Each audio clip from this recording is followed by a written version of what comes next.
बिस्मिल्लाहिर्रहमानिर्रहीम। अस्सलाम वालेकुम। मौलाना फजलुर रहमान की एक तकरीर पर उनके खिलाफ मुकदमे और गिरफ्तारी के हवाले से पहला कदम उठा लिया गया है। बहुत बड़ी डेवलपमेंट है। ख्वाजा आसफ और दीगर भी इस मामले के अंदर अब कूद पड़े हैं। कुछ ऐसी सियासी शख्सियात जो अब मौलाना साहब को न सिर्फ जवाब दे रही हैं बल्कि एक पैटर्न वो बाकायदा तौर पर नजर आ रहा है। इस पर भी बात करते हैं। दूसरी तरफ टिक टाकर फारूक खोखर जो ताजी खोखर के बेटे हैं रावलपिंडी से, उनको उम्र कैद की सजा सुनाई गई है। ये मुकदमा क्या था और पिछले 24 घंटे के अंदर रावलपिंडी में इस हवाले से क्या हुआ है, उस पर भी बात करेंगे।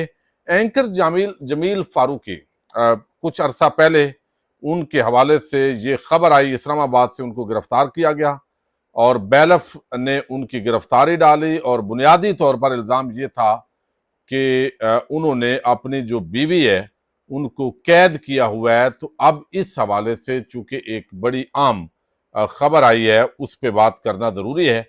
एंकर जमील फारूकी की बात मैं इसलिए कर रहा हूँ कि चूंकि हमने इस वाक़े को मुसलसल रिपोर्ट किया था, जो भी उस वक़्त मौक़िफ़ था, तो ये एक असूली तौर पर ज़रूरी है, इखलाकी एतबार से भी, सहाफ़ती एतबार से भी, कि अब जो उस पूरे एपिसोड के अंदर नई कहानी आई है वो आपके सामने रखी जाए।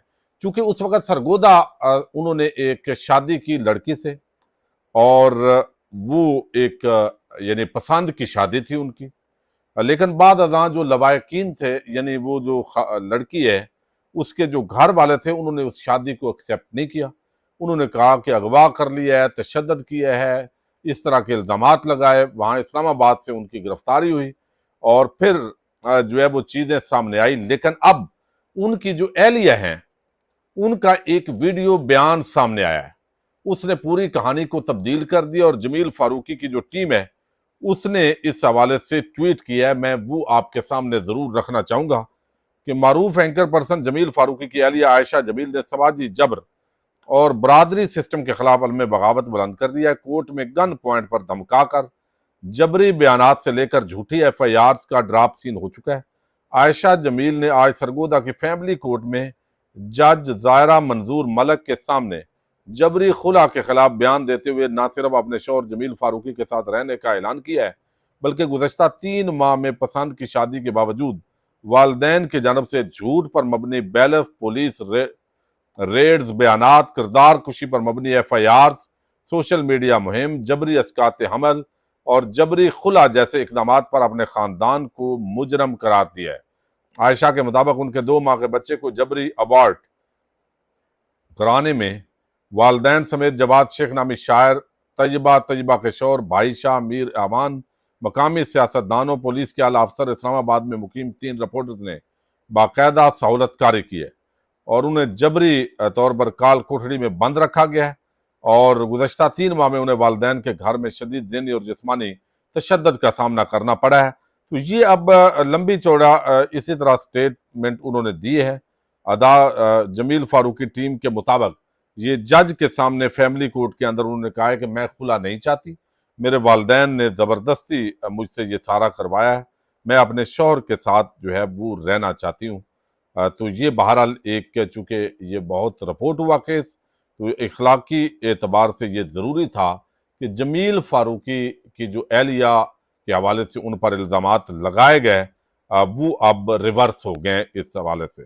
अच्छा, अब दूसरी एक बड़ी ही आम खबर है जो इस वक्त आपके सामने रखनी बड़ी ज़रूरी है और वो है ये फारूक खोखर, आपको इल्म है, मारूफ टिक टाकर है। ताजी खोखर रावलपिंडी का एक कब्जा माफिया का बड़ा नाम है। उनके ये साहबजादे हैं, वो मरहूम हो गए हैं। तो अब एक तो इसके अंदर माजिद सत्ती, ये तहरीक इंसाफ के एक रहनुमा थे, इनका मर्डर हुआ और इनके मर्डर के बाद इल्ज़ाम ताजी खोखर और चंद लोगों पे लगा। तो आज जो अदालत है उसने जो सजा सुनाई है वो बुनियादी तौर पर बड़ी ही अहमियत की हामिल है, यानी लाइफ इम्प्रिजनमेंट सुनाई है। 2 जो मुजरमान हैं उनको तो जेल से लाया गया, वो ऑलरेडी जेल कस्टडी के अंदर थे, तो उनको सजा सुनाएगी। और ये जो फारूक खोखर है ये इसके अंदर जो है वो चूंकि मुल्ज़म की हैसियत से ये जमानत पर था, मौलाना फजल रहमान की जमात को भी ये डील पहले शमूलियत अख्तियार कर चुका है कुछ अर्सा पहले। टिक टाक्स बनाता है, बैरून मुल्क भी ट्रैवल करता रहता है। तो अब इसको जो है वो सजा बुनियादी तौर पर सुनाई गई है। अच्छा, इस सारे मुकदमे के अंदर अगर डिटेल हम चेक करें तो ये माजिद सत्ती केस के अंदर जो असल में इससे पहले हुआ है, रात को ही जुडिशल कम्प्लेक्स रावलपिंडी की सिक्योरिटी हाई अलर्ट कर दी गई। उसकी वजह यह है कि कुछ व्हाट्सएप ऐसे मैसेजेस आए जिनसे अंदाजा हुआ कि जो सत्ती बरादरी है वो भी यहाँ पे रावलपिंडी के ये जो रीजन है इसके अंदर बड़ी मजबूत बरादरी है, और उन्होंने ये फैसला किया टीम ए टीम बी इस तरह बना के तो प्रॉपर कि हमने ये करना है वो करना है, और कल किसी सूरत भी ये बंदा भागने ना पाए। तो इस वजह से जब ये डिटेल्स इदारों के पास आई तो फिर उनके लिए ये मुश्किल हो गया और उन्होंने सिक्योरिटी प्लान तश्कील दिया। आज जब ये ताजी खोखर का बेटा पहुंचा है तो अदालत के अंदर सजा सुनाएगी और कब्जे में ले लिया गया, उनको हिरासत में ले लिया गया, प्रिजनर वैन में डाला गया और अडयाला जेल के अंदर उनको मुंतकिल कर दिया गया। फर्क खोखर समेत 3 मुजरमों को उम्र कैद की सजा इसमें सुनाई गई है। एडिशनल डिस्ट्रिक्ट एंड सेशन जज अफशां एजाज सूफी ने माजिद सत्ती कत्ल केस का फैसला सुनाते हुए जुर्म साबित होने पर फर्क खोखर समेत 3 मुजरमान को उम्र कैद की सजा सुनाई है। 10-10 लाख जुर्माना की सजा भी साथ है। एक मुलजम वसीम था, उसको बरी कर दिया गया है। और माजिद सत्ती को 8 अगस्त 2022 को रावलपिंडी के इलाके 6 रोड पर फायरिंग करके इसको कत्ल किया गया। माजिद सत्ती कत्ल केस का मुकदमा थाना सादकाबाद रावलपिंडी में दर्ज हुआ और फैसले के मौके पर अहाता अदालत के अंदर सिक्योरिटी टाइट की गई और बिल आखिर ये आज जो है वो सजा सुनाई गई है। मौलाना फजल रहमान की पार्टी के अंदर उसने शमूलियत अख्तियार की थी।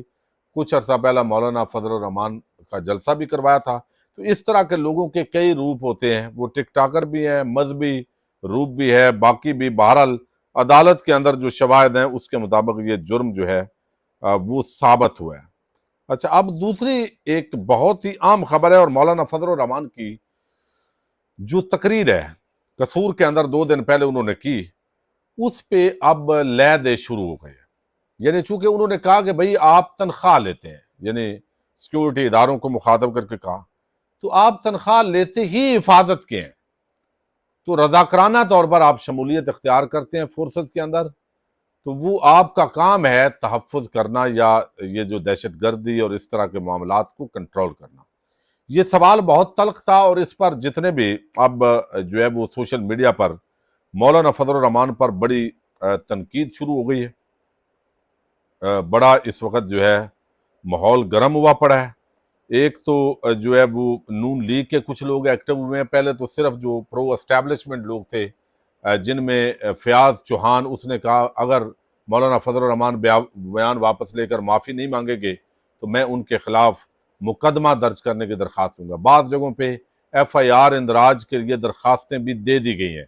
और अब जो है वो जो नून लीग से ताल्लुक़ रखने वाले हैं साथी, अब नून लीग के अंदर भी बहुत सारे लोग हैं जो अब 2 कश्तियों के सवार हो गए हैं और उसके अंदर हनीफ अब्बासी हैं, वज़ीर रेलवे हैं। उन्होंने कहा खुदा की कसम शहादतों की बदौलत पाकिस्तान कायम है, वरना ना मौलाना आप और ना मैं इस्लामाबाद में अपने घर में रह सकते। ये हनीफ अब्बासी ने इस पर रद्द अमल का इजहार किया है। अब जो ख्वाजा आसफ हैं वो भी इस मामले के अंदर जो है वो कूदे हैं। ख्वाजा आसफ ने भी स्टेटमेंट दी है, लाजमी बात है। तो इसके लिए कोशिश ये की जा रही है, पहला कदम यही होता है कि पूरे मुल्क के अंदर एक माहौल साजी होती है, दरखास्तें दी जाती हैं, माफ़ी के तकाजे किए जाते हैं। तो मौलाना फजल रहमान की गिरफ्तारी मुकदमे का पहला कदम उठा दिया गया है, माहौल साजी हो रही है और मौलाना फजल रहमान को कहा गया है कि वो माफ़ी मांगे, वरना आप जो है वो आपके खिलाफ कानूनी कार्रवाई जो है वो की जाएगी। अब मौलाना फजल रहमान जो है उनको गिरफ्तार करना आसान काम नहीं है, लेकिन ये भी याद रखें कि जितना इमरान खान को गिरफ्तार करना भी आसान काम नहीं था, वक्त के साथ साथ TLP के खिलाफ एक्शन करना भी आसान काम नहीं था। और ये जो कुछ कश्मीर के अंदर अवामी एक्शन कमेटी के खिलाफ हो रहा है ये भी आसान काम नहीं था। तो इस मुल्क के अंदर बेसिकली वो काम हो रहे हैं जिनको कुछ अरसा पहले नामुमकिन समझा जाता था। तो इस वजह से कुछ भी हो सकता है। अब ख्वाजा आसिफ जो है उन्होंने भी मौलाना फजल रहमान को कहा कि आपका बयान नामुनासिब है और ये आपने अच्छा नहीं किया। वो ट्वीट एक किया, ट्वीट करके उन्होंने फिर डिलीट कर दिया, क्योंकि उनको अपना आईना दिखाया गया कि आप मादी में क्या कहते रहे हैं।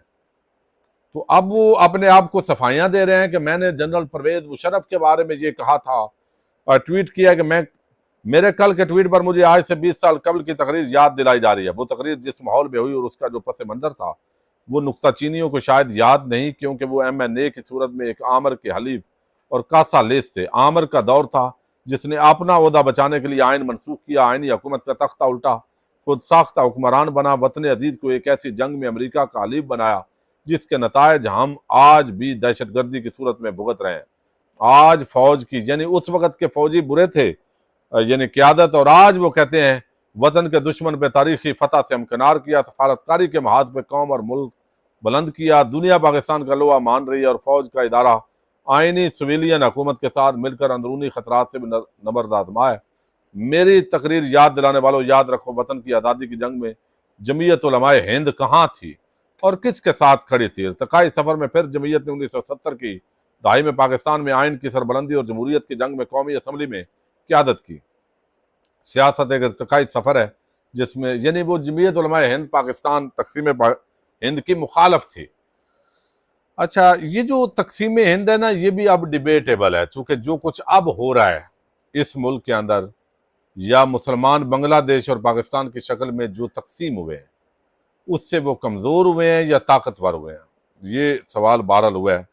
तो वो जमीयत हिंद का भी ताना दिया उन्होंने। तो ये मौलाना फजल रहमान के खिलाफ भी माहौल साजी हो रही है, दरखास्तें दी जा रही हैं, माफ़ी के तकाजे हो रहे हैं, और आप देखेंगे या तो मौलाना साहब कोई यू टर्न लेंगे इस स्टेटमेंट से, या फिर गद्दार बागी या कोई भी वो करके तो उनकी जो है वो बयान लिया जाएगा। तो मौलाना फजल रहमान का जो बयान है बहरहाल वो बहुत तल्ख है।